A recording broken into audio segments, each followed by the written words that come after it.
ভীষণ স্বাদের ভীষণ পছন্দের একটা তরকারি ঢোকার ডালনা পটল আলু দিয়ে রান্না করেছি। এখানে চানা ডালটাকে আগের থেকে ভিজিয়ে রেখে পেস্ট করে নিয়েছি আদা আর কাঁচা লঙ্কা দিয়ে। তারপর ফোড়নে দিয়ে দিয়েছি 5 ফোড়ন দিয়ে।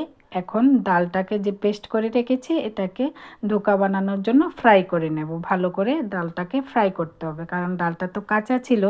ডালটাকে ফ্রাই করেই ডোকাটা বানাতে হয়। পেস্টটাকে তেলের মধ্যে, সর্ষে তেলের মধ্যে ঢেলে দিয়েছি। তেলটা ভালো গরম হয়ে গেছে, 5 ফোড়ন দিয়েছি। ফোড়নে দিয়ে এখন ডালটাকে ভেজে নেব। ডালটার মধ্যে আমি হলুদ, লবণ, লঙ্কা গুঁড়ো আর ধনে পাতা কিছু দিয়েছি, টেস্টের জন্য ধনে পাতাটা দিয়েছি।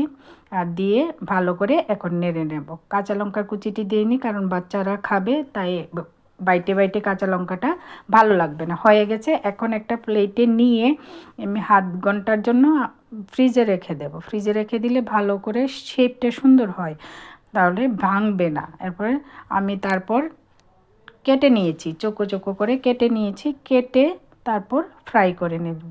আবারও সর্ষের তেলেই আমি রান্নাটা করেছি। পুরো রান্নাটা ভালো করে পনিরের মতন ভেজে নিয়েছি।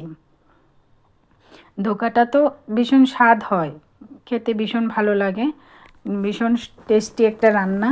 তারপর ফোড়নে আবারও 5 ফোড়ন দিয়ে আমি এখন তেজপাতা, শুকনো লঙ্কা দিয়ে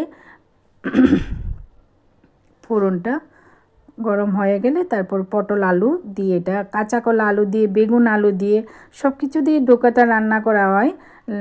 কিন্তু আমি এই সিজনে পটল দিয়ে রান্না করেছি। শীতে তো পটলটা পাওয়া যায় না, তাই পটলটা পেয়েছি মার্কেটে, পটলটা এনে নিয়েছি। আর আমি আগের থেকে ডাইরেক্ট এটা রান্না করছি তাড়াতাড়ির জন্য।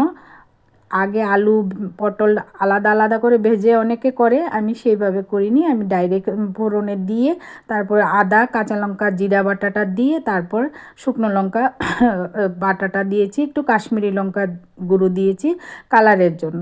তারপর পরিমাণ মতো আমি ঝোল দিয়ে দেব, কারণ ঝোলটা বেশি দিতে হয়। ডোকাটা তো ঝোলটা টেনে নেয়, ডোকাটাও বয়েল করার জন্য একটু ঝোলটার পরিমাণটা আমি বাড়িয়ে দিয়েছি। ভীষণ স্বাদের তরকারি। তারপর নামানোর আগে ঘি, গরম মশলা দিয়ে, গরম মশলাটা আগেই পটলটার মধ্যেই দেওয়া হয়ে গেছিলো। তারপর হয়ে গেছে ডোকার ডালনা।